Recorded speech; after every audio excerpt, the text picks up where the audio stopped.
Parliament ఆవరణలో India కూటమి ఎంపీలు ఆందోళన వ్యక్తం చేశారు. పార్లమెంటులో అదానీ అంశంపై చర్చ జరపాలంటూ ప్రతిపక్షాలు డిమాండ్ చేస్తున్నాయి. అదానీ ఇష్యూలపై విచారణకు ఆదేశించాలని డిమాండ్ చేస్తున్నారు. మోదీ అదానీ ఒక్కరే అంటే పోస్టులు ప్రదర్శించారు. కాంగ్రెస్ అగ్రనేత రాహుల్ గాంధీ, ప్రియాంక గాంధీతో పాటు పలువురు ఎంపీలు ఆందోళనలో పాల్గొన్నారు.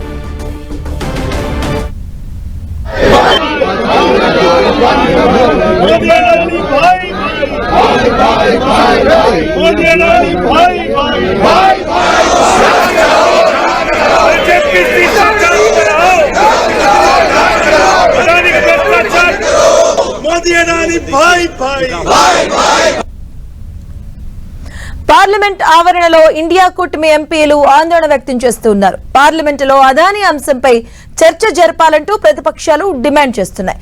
అదానీ ఇష్యూలపై విచారణకు ఆదేశించాలని డిమాండ్ చేస్తున్నారు. మోదీ అదానీ ఒక్కరే అంటూ పోస్టర్లు ప్రదర్శించారు. కాంగ్రెస్ నేత అగ్రనేత రాహుల్ గాంధీ, ప్రియాంక గాంధీతో పాటు పలువురు ఎంపీలు ఈ ఆందోళనలో పాల్గొన్నారు.